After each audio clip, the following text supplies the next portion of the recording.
राजस्थान प्रदेश के अंदर सिर्फ अच्छा ही राजस्थान की एक खूबी थी।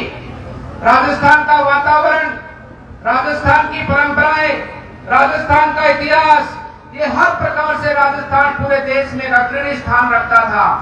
लेकिन वर्तमान सरकार ने जिस प्रकार से राजस्थान की छवि को धूमिल करने का कार्य किया, जिस प्रकार से राजस्थान की माताओं बहनों को जिस प्रकार से गुंडे मवालियों के हवाले छोड़ दिया, आए दिन राजस्थान के अंदर जो बलात्कार की घटनाएं निरंतर आज उन्नति पर है और उसके साथ साथ में जो एक गुंडा माफिया राज राजस्थान में हुआ है, ये राजस्थान की जनता ने कभी नहीं देखा।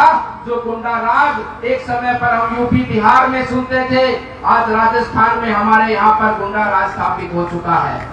ये दुर्भाग्य है हमारे राजस्थान का कि धोखे से बनी सरकार, झूठ बोलकर बनी सरकार।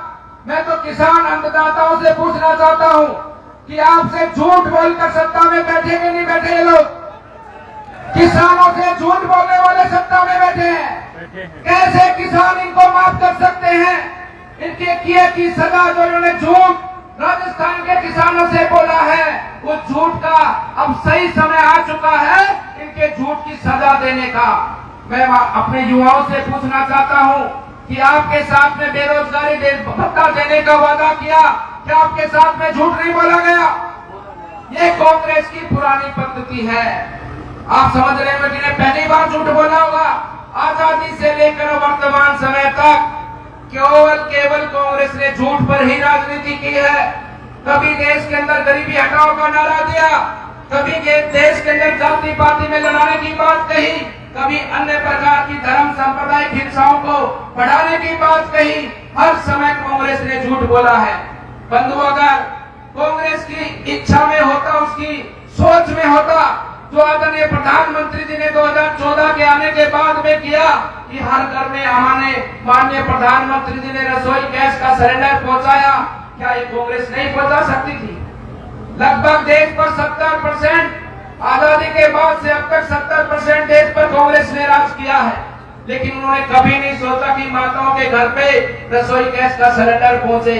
उन्होंने कभी नहीं सोचा, कांग्रेस के लोगों ने, कि माताओं के घर पर शौचालय बने। कांग्रेस के लोगों ने कभी ये नहीं सोचा कि गरीबों के आवास बने। कांग्रेस के लोगों ने कभी ये नहीं सोचा कि गरीबों के बैंक में खाते खुले। आज यहाँ बुजुर्ग बैठे होंगे 70-80 साल के, वो खड़े होकर बता सकते हैं कि 2014 से पहले जब उनकी जो पेंशन आती थी, 300 से 400 जो भी पेंशन मिलती थी, जो पेंशन देने अधिकारी आता था, वो 300 में से 50 रुपए अपनी जेब में रख लेता था, 250 का नोट 250 रुपए पकड़ाता था। होता था कि नहीं होता था? किसी की हिम्मत नहीं होती थी कि भैया मेरे 300 रुपए हैं, मेरे 300 पूरे दे दे। अगर वो बोल जाता था तो अगली बार में उसकी वो 250 रुपए जो मिलते थे वो भी मिलना बंद हो जाते थे। राशन डीलरों को तो आप जानते हैं, राशन तो पहले से मिलता आता था, लेकिन राशन के अंदर किस प्रकार का भ्रष्टाचार 2014 से पहले था। 20 किलो 15 किलो जो सरकार राशन बेचती थी, उसमें से 5-7 किलो ही आपको मिलता था। बट्टे का वजन 10 किलो होता था, लेकिन अगर उसको सही मायने में तोले तो वो 7-8 किलो का ही मिलता था। और जिस तरफ राशन भरते थे उसके नीचे भी चुम्बक लगा रहता था। ये सच्चाई है कि नहीं है? सच्चाई है कि नहीं है? लेकिन आज आपके राशन का, आपकी पेंशन का एक पैसा भी कोई चुरा नहीं सकता, पूरा का पूरा आपको मिलता है। ये नरेंद्र मोदी जी की सरकार का कमाल है। अगर कांग्रेस चाहती देश का भला करना, तो क्या राम मंदिर जो 500 वर्षों से हमको इंतजार करना पड़ा, वो हम इंतजार करते क्या? कांग्रेस चाहती तो आजादी के बाद में ही राम मंदिर बन जाता, लेकिन उनकी मानसिकता में राम नहीं है। वो तो मुगलिया सल्तनत के सिपे सालार हैं, उनके खाकर उनका ही सीखकर अंग्रेजों का डीएनए उनके अंदर है। वो कभी देश की संस्कृति की सोच नहीं सकते। और वो लोग तो वर्तमान में बात करने लगे हैं कि सनातन धर्म तो डेंगू है, सनातन धर्म तो मलेरिया है, अरे सनातन धर्म को एड्स तक उन लोगों ने कह दिया। मुझे तो आपके बीच में ये कहते हुए भी शर्म आती है अपने सनातन धर्म के हिंदू भाई बहनों में कि कांग्रेस की हिंदुस्तान के अंदर, इस भारत के अंदर ये हिम्मत कैसे हुई कि सनातन धर्म को वो डेंगू मलेरिया बताती है? ये हिम्मत कैसे हुई कांग्रेस की? सनातन कोई संस्कृति नहीं है, सनातन कोई धर्म नहीं है, सनातन तो एक पूरी सृष्टि है, पूरा संसार है, ये सनातन पूरी मानव व्यवस्था है। सनातन को कोई खत्म नहीं कर सकता। अगर सनातन को खत्म करने की कोई सोचेगा भी तो मैं मानता हूं कि वो पूरी मानव सभ्यता को खत्म करने की बात करने वाला है। और जिन जिन लोगों ने मानव सभ्यता को खत्म करने की बात कही, चाहे वो रावण हो, चाहे कंस हो, उन सबका संहार यहाँ पर धरती पे मनुष्य के रूप में आके भगवान ने किया है। और आज नरेंद्र मोदी जी उनका संहार करेंगे, जनता के आशीर्वाद से करेंगे। और तो मैं कहना चाहता हूँ, इस कांग्रेस सरकार ने जो आज भाग हमारे राजस्थान का किया है, आज दुर्गति जो राजस्थान की है, हमारे राजस्थान के अंदर धार्मिक यात्राओं पर प्रतिबंध लगाना, हमारे राजस्थान के अंदर धर्म ध्वजा, हमारी भगवा ध्वजा हम धर्म में नहीं लहरा सकते, उस पर प्रतिबंध लगाना, ये कांग्रेस की नीति नहीं है कि सदा उसने समाज को जाति में बांटा है, धर्म में बांटा है। लेकिन अब राजस्थान की जनता समझ चुकी है और आने वाले चुनाव के अंदर कांग्रेस को इस प्रकार से इसको नाबूद करेगी। और मैं तो मानता हूँ कि जिस बार सतीश पूनिया जी कांग्रेस एक समय पर अंग्रेज भेजा करते थे काला पानी, एक टापू खरीदो कोई छोटा सा, वो 4-5 लोग जीतो उनको टापू पे छोड़ के आ जाएंगे, कहीं समुद्र में टापू पे छोड़ के आ जाएंगे। इस प्रकार की परिस्थिति राजस्थान में होने वाली है।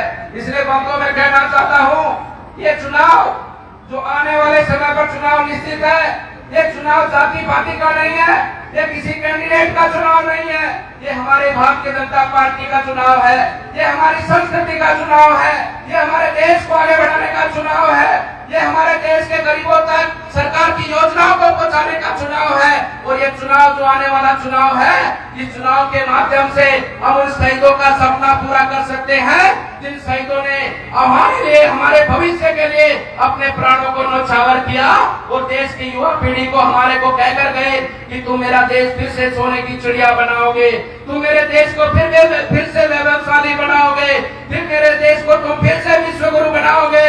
उस प्रकार से उन शहीदों का सपना इस चुनाव के माध्यम से तय होगा। और याद करो वो समय आजादी का, याद करो वो समय आजादी का, जब भगत सिंह ने और जब जिस प्रकार से अनेकों स्वतंत्रता सेनानियों ने आजादी की लड़ाई लड़ी, उनमें से एक हुए सुभाष चंद्र बोस, जिन्होंने देश के लोगों से कहा कि तुम मुझे खून दो, मैं तुम्हें आजादी दूंगा। आज वैसा ही व्यक्तित्व हमारे माननीय प्रधानमंत्री जी आपके सामने खड़े हैं और वो देश की जनता 140 करोड़ से ये प्रार्थना करते हैं कि तुम मेरा साथ दो, हम मिलकर अपने देश को एक संपन्न राष्ट्र बनाएंगे।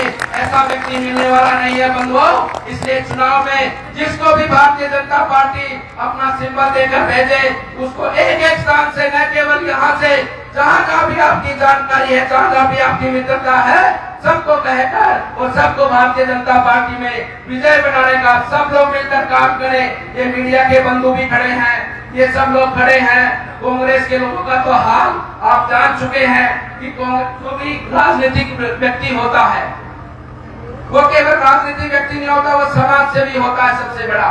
अगर वो राजनीति के अंदर रहकर समाज सेवा करता है, वो सबसे बड़ा धर्म है राजनीति के अंदर समाज सेवा का।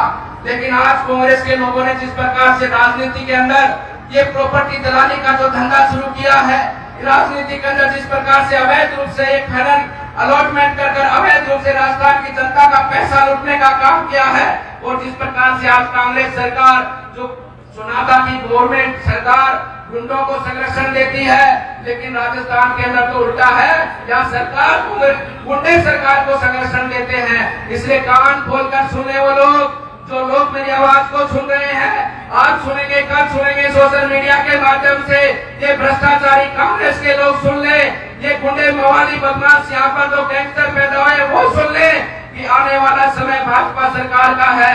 इस सरकार की दो ही नीति है, केवल विकास ही प्राथमिकता और कानून ही राज राजस्थान का राज होगा। और मैं कह देना चाहता हूँ लोगों से कि समय से अपना राशन कार्ड बंगाल का, कर्नाटक का बनवा लो, राजस्थान में अब तुम्हारी जगह नहीं बची है। बीजेपी का राज आएगा, बीजेपी का कानून का राज आएगा और राजस्थान में एक एक गुंडे मवालियों को ढूंढ कर उनके किए की सजा देंगे। इसलिए समय से पलायन कर जाओ, राजस्थान में तुम्हारे छूटने की जगह नहीं बची है।